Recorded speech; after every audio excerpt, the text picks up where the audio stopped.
Hi, just going to do a fourth video on how to care for your battery when you're not using it over predominantly the summer months, and a few do's and don'ts. And so, these are our recommendations of how to look after it, and also a little guide if you're having problems. These help you self-diagnose any problems, hopefully, that you've got with your battery, and you'll be able to use this video. So just going to predominantly show you these are the batteries that we use, and well, maybe people do or don't know that they have a printed circuit board. So all of our batteries have printed circuit board on them. And it's a protection for the battery, and so you're probably looking at that thinking, what is it? So you're probably more used to seeing it like that in a finished case. This is a 3400 quick release battery, and also our 3.7 volt batteries, again printed circuit boards on there for battery protection, and you're probably used to seeing it in that format there, in its case and sealed. So getting straight onto it, the do's and don'ts: don't leave the battery flat. This printed circuit board on here, it monitors the battery all of the time, so each one of these cells has to be balanced so that they can work together properly and safely. And if they get out of balance, this printed circuit board will look at the battery and just say, no, you've not looked after it, you haven't charged it properly, and one or more of the cells maybe have dropped below a specific voltage. So on a 14.8 volt battery, if they go below 12 volts, this starts to kick in, and you're going to start to have problems. So also, on the other hand, is you can't leave them fully charged either. So I'll explain a really good way for you to keep them, as the battery manufacturers recommend, in a storage mode. We use digital chargers here, or we can just plug the battery in and download it to the laptop, and we can see all of the charging files and see when it was charged and how long it's been left flat, if there's any problems with any of the cells. So there's nothing left, really to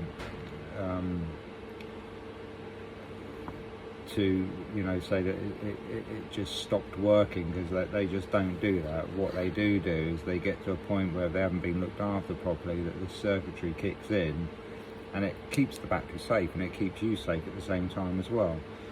So what do I do? And also, the biggest thing I see is that when you download them, it's kind of like when spring sets in and you've finished with your lights from winter, and I know what it's like. You think you've had all winter with your lights, and you want to get them off and throw them away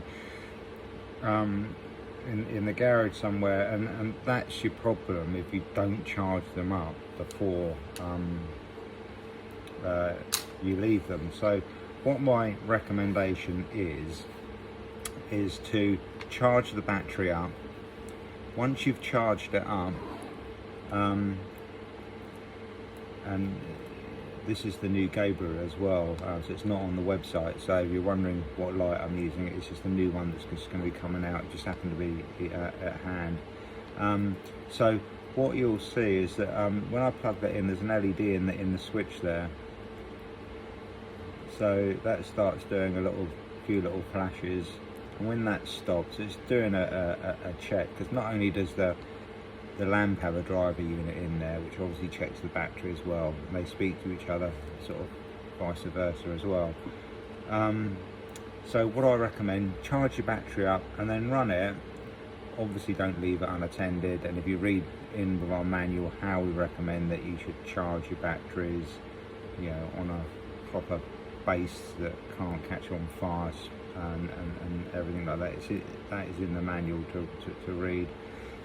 Run it for an hour like that, and then disconnect it. So always disconnect all of the lights, the Scorpion, Scorch.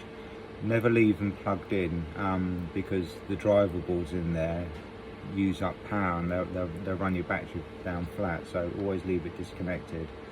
And so leaving it on low power for 1 hour, the battery manufacturers recommend that that with our cells that 15.8 volts is a good way to store them. So that's how you can store your battery. Now, to check your battery, so every couple of months come back in, and what you need to do is plug your battery in. So it's been in storage for a couple of months, so you want to just check to make sure that it's not losing any voltage and doesn't need charging up. So go straight to full power, 1, 2, 3. Now if that LED there starts doing a triple flash and then a single flash LED, and it'll only do it a couple of times, that means that your voltage on your batteries dropped down to 14.8. Then you need to do that process again, charge it back up again, and then run it back down for 1 hour, and then disconnect it, and then you're back charged, and it's where it should be, because leaving a lithium-ion battery fully charged damages them as well. So it is awkward, but it's one of the things that you have to do, and if you want to manage and maintain your batteries. I have some people that say I don't want to do that, and if it's knackered at the end of the year, they're happy to buy another one. So kind of like my favourite customers, but not everyone can afford to do that. So that's how you look at it. Now, if you haven't charged your battery at all, and then you're getting it out, you'll probably find that the charger will plug in, and when you plug your mains charger in, it'll go green and then it'll go red, and you'll probably find it will do that pretty quickly within about an hour. And what it's doing is the printed circuit board on here and the battery charger, it's going through that and it's checking all of the cells, all of the voltages, and making sure it can bring the whole battery pack up to 16.8 volts is when it's fully charged. Now, if one of those cells has become damaged, and the battery manufacturers classify damaged as the fact that if you let them or if you leave them flat for too long, when the voltage drops, it actually creates damage inside the battery, and that's what this printed circuit board's on there for, to stop that happening. So it's a safety device. It can't be overridden as well, so once it kicks in, it's a battery manufacturer's default device. So someone that hasn't looked after their battery, hasn't charged their battery at all, if you're plugging that in and you see no LED light come on there whatsoever, that means that that's absolutely pan flat. And then if your battery charger is charged up, if it's gone from red to green in about an hour, something like that, and you plug it in, and sometimes you'll plug it in and you'll get the double flash out the front of the LED. Now, double flash out that front of that LED, I'll try and show it to you now actually. That means that you're in low voltage, and there's two low voltage scenarios. So one will be that you plug it in, you get nothing from that. Your charger goes, when you plug it into there, from red, spends about an hour, goes to green, tells you it's charged, but when you plug it in, it's not. And what it's actually saying is that it's not going to allow you to charge his battery anymore, because it considers it to be damaged. The other scenario I see a lot of is the fact that they just trip over, and so you just let the battery go the other side of being on low voltage, and you will probably experience, if I can just show you, so I'm using a power supply here just to show you what it's going to do. So I'm just dropping the power down here, and that's, you get that double flash that you just saw there. Now that's low voltage, so if you're seeing that at any time that you're checking, maintaining and monitoring your battery over the summer months, that's low voltage.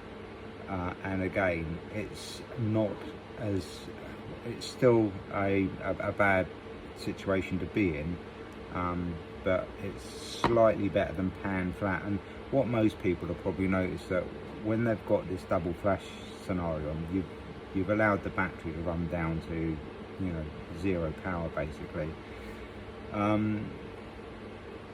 You will find that the battery will charge a small amount, but you'll be probably really lucky, or you'll probably put it onto full power and it only lasts there a couple of minutes, and it won't want to allow you to charge anymore, so you can't get full. So yeah, it will work, but it won't work very efficiently, very effectively, and that's because the printed circuit board has cut in and just said somewhere along the lines those cells are damaged. So just to recap, don't leave them flat or uncharged, same thing I guess. Charge them up, run it for an hour on low power, disconnect them, so all of the lights, scorpions, disconnect them, don't leave them attached because that will draw power down. And also, you know, if you put these batteries away flat, obviously this circuitry on here will be pulling a small amount of power to check the state of all the cells, and that's predominantly where you're coming into your problems, is that it's one of those things. It's there for your own safety and your own protection, to make sure nothing goes wrong with the battery. So charge it up, run it for an hour on low, disconnect it, plug the battery back in, go straight to full power. If you don't see any warnings out of there, then you're safe, you're fine. Store it away, leave it, check it every 2 months, and just to make sure. And if you were having problems, they don't just suddenly stop. They suddenly stop when they're actually left in low voltage, and it just says, it creates an open circuit on this board here. It just says that you cannot do any more to this battery now because it considers it to be damaged. So again, with the Scorch and the Scorpion, what I recommend you do is, there is no LED for these ones. So when you've got it plugged in, you wouldn't. This is a new design one as well. So it's exactly the same Scorch, but it's not on the website yet as well. Picking up all the new stuff. Again, leave it disconnected. Charge it up. Plug it in. Run it for 1 hour on. That's on time trial mode there, so if I just get it to group riding mode, would have been on the last one, wouldn't it? But anyway, so there you are. So that's group riding mode, so it's the lowest power output, and then run it for 1 hour on low power, and then just disconnect it. And so that's how you store the Scorpion Scorch. Charge it up, run it for an hour on low power, and then you can leave it. And then I suggest that how you treat that one is that just every 2 months just charge it and run it, and that will keep it in its optimum voltage that the battery manufacturers recommend that you do to look after them. And that's about it really. If you do have any other problems, any other questions, any queries, just give us a shout. Always happy to answer them. But that is how you look after your battery. You know, it's just a simple guide of what to use, and I realise there's other people out there that are much more technical about the batteries, but I think if we keep it simple, that's the way to look after them, and then you're not going to run into trouble. Predominantly October, September, November, when people get their lights back out, you can guarantee it. Email comes in and it just does exactly what I explained to you. You'll probably see out the front of them, and you know, you can answer your own yourself really. If you've left it uncharged and haven't maintained it, then you can pretty well guess that, that you're going to need to buy a new battery. Most successful people with these are the ones that use them all year round. Commuters and people like that, they never seem to have any problems. It's the ones that chuck them in the garage and hope when they get back to them next year that they're going to work again, and they usually find that they don't, or you know, the circuitry on here will only allow you to charge the battery up to a certain level or capacity before it considers that it's too dangerous to charge it any further than that. I think that's just about it. Okay, cheers for watching, thank you.